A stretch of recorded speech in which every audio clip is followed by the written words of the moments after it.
and we're officially backstage at Riot Fest. I'm James Van Osdol.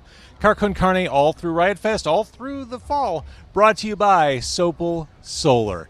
Now is the time to get in on solar power. Get those panels on your roof. Start saving money the second they're installed, and for nothing out of pocket. Get your consultation now. It's easy to do. It's kind of fun to do online. SopelSolar.com, SOPELSOLAR.com. My friend Brent Sopel, former Chicago Blackhawk, he's going to take care of you. He's going to help you change your life. Basically, take control of your utility bills. Have cost certainty for the first time ever. Welcome to Riot Fest, and thank you, Sopel Solar. It's Car Con Carne. Let's eat in the car. It's Car Con Carne. And now here's the star of our show, James Van Osdol.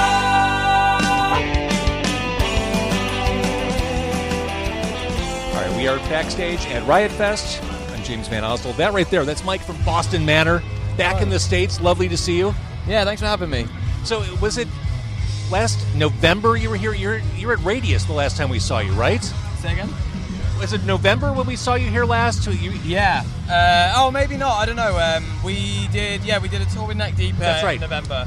And then we've since been back and we did a headline tour. So, yeah, that was just gone, I think, March, April. Yeah. So as we're recording this, you have a new album out next month. That's right, yeah. Tour. October 14th. So Henry once said, every album tells a story. What story does this album tell from your perspective? I think, I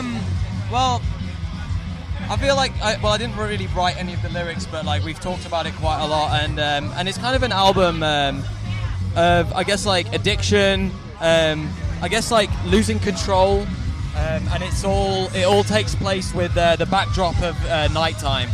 So it's possibly like indulging in alcohol, maybe overindulging, going out, making mistakes, and kind of just like destroying your body in a way, like a lot of people do in the UK.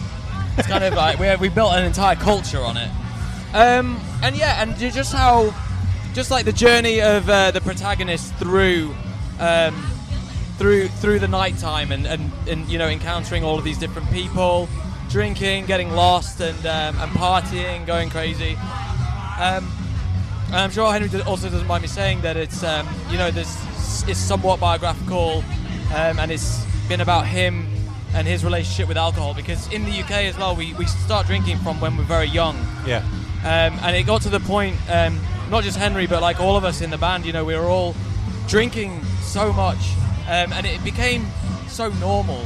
Every day you get shoved in a room and you get a bunch of like crates of beer and a bottle of gin or something just thrown at you, and it becomes okay to consume it. It becomes part of your job, and it kind of got to a point where we kind of all looked at each other and we were just like, yeah, we don't want this for ourselves, and we've managed to keep an eye on it. But yeah, the tour is kind of, a lot of it's based on, I guess, like our relationship with alcohol and how we can use it as a crutch and how we can depend on it, but also the bad things that come with that as well.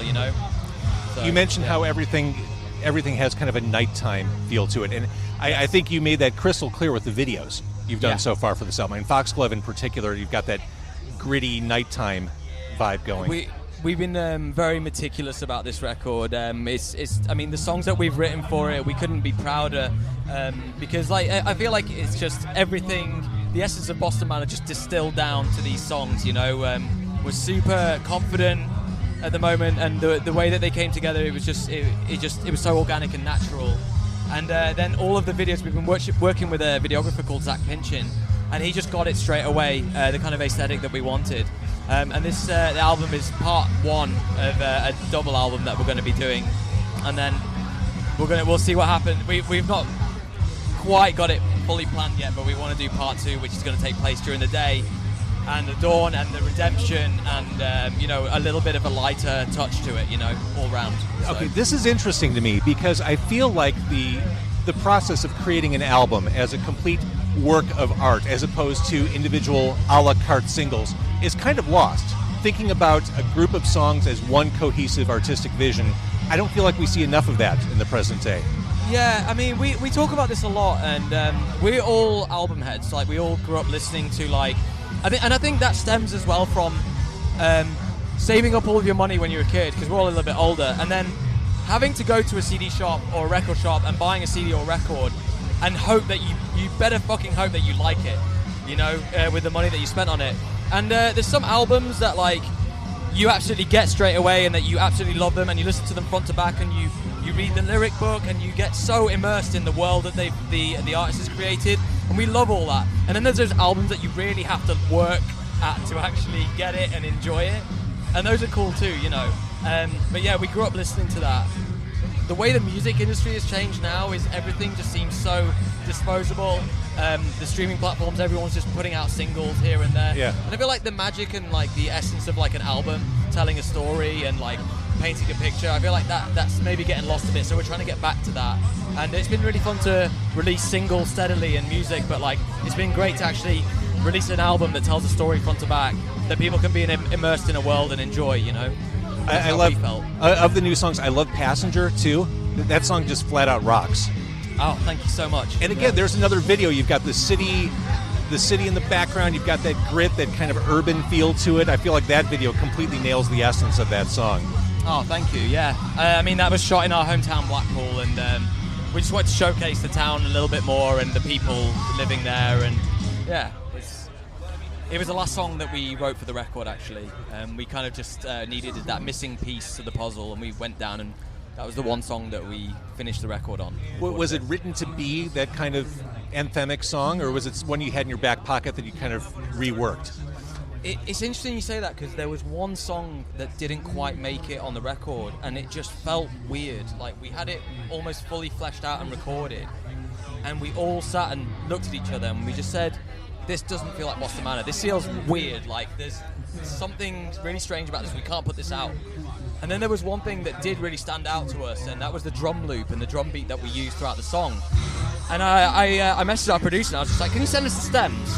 So he sent us the stems, and I grabbed the drum beat, and we're just like, let's build an entirely new song off this beat alone. And that's where it came from. So it was nice that we made that song, and we didn't completely throw it in the bin, and that song kind of gave way to Passenger, you know. And it was really nice to see that. So yeah, we used the drum loop and then built outwards from that, and it actually came together so quickly, and before we knew it, we were back in the studio recording that song, and it turned out even better than we expected, you know. So yeah. Here in America, I look at the festivals in the UK as something kind of special and big. In America, I feel like Riot Fest is the only one that all fits under the umbrella of just a bunch of cool shit. Like, it's one of the few American festivals that, like, start to finish, you know you're going to have a good time and see cool bands. What's your vibe being here today?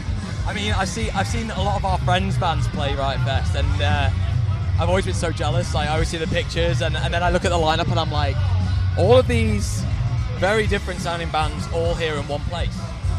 Very cool. But and, very different, but they're all cool. Like, it's not. Yeah. It's not just it a works. band. Yes. It somehow works. Yeah. Well, Boston Manor, I feel like as we're sitting here, we are days, months, weeks away from Boston Manor taking over the universe. So I appreciate you taking time. I hope so. Yeah. We've been putting so much work and effort into it. Like, this next year will be 10 years. That marks the start of Boston Manor. Yeah, we're trying. Nice. I love the new stuff. The new album comes out mid-October.